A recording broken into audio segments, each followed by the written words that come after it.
राजा विक्रम अपनी न्यायप्रियता और साहस के लिए प्रसिद्ध थे। एक दिन उन्हें एक रहस्यमयी संदेश मिला, मृत्यु को समझो, जीवन को जानो। यह संदेश उन्हें विचलित कर गया। कई विचारों से उलझते हुए उन्होंने यह तय किया कि वे इस संदेश का अर्थ जानने के लिए मार्गदर्शन लेंगे।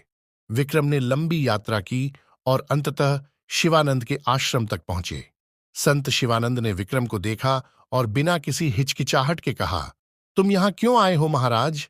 विक्रम ने संदेश का जिक्र किया और पूछा, संत, क्या आप मुझे बता सकते हैं कि इस संदेश का क्या मतलब है?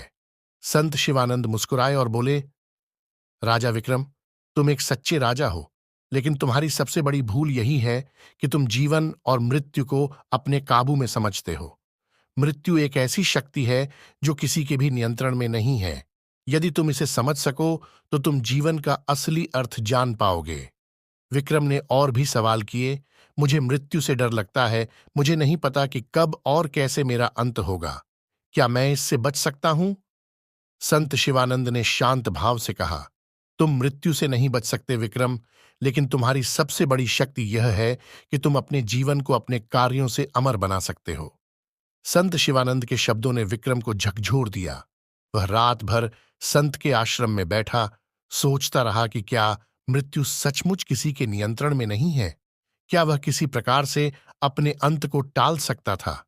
लेकिन अगले दिन सुबह जब विक्रम ने आश्रम छोड़ने का इरादा किया, तो संत शिवानंद ने उसे रोक लिया। राजा विक्रम, शिवानंद ने कहा, यह तुम्हारा अंतिम पाठ है। तुमने कभी नहीं समझा कि मृत्यु के करीब जाना जीवन के महत्व को समझने के बराबर है। तुम्हारा जीवन एक किताब की तरह है। तुम जितना समय बर्बाद करोगे, उतनी ही पृष्ठों की गिनती घटती जाएगी। तुम जितना अधिक अच्छा कार्य करोगे, वह पृष्ठ अमर बने रहेंगे। विक्रम ने यह समझा कि मृत्यु के संदेश का मतलब यह था कि उसे अपने जीवन को एक उद्देश्य के साथ जीना होगा, ताकि उसकी यादें, उसके कार्य और उसकी अच्छाइयां आने वाली पीढ़ियों तक जीवित रह सकें। राजा विक्रम ने अपने जीवन को फिर से नया रूप दिया। उसने राज्य में बदलाव किए, जहां हर नागरिक को न्याय मिला और जहां वह किसी भी दुखियारे की मदद करने के लिए हमेशा तैयार रहते थे। वह केवल एक राजा नहीं, बल्कि एक प्रेरणा बन गए।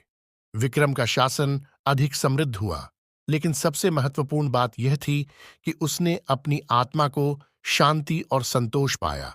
विक्रम ने कभी मृत्यु से डरना नहीं सीखा, बल्कि उसे अपने जीवन को पूरी तरह से जीने का तरीका समझ में आया। उसके कार्यों से यह सिद्ध हुआ कि मृत्यु कोई अंत नहीं है, बल्कि एक नया प्रारंभ है।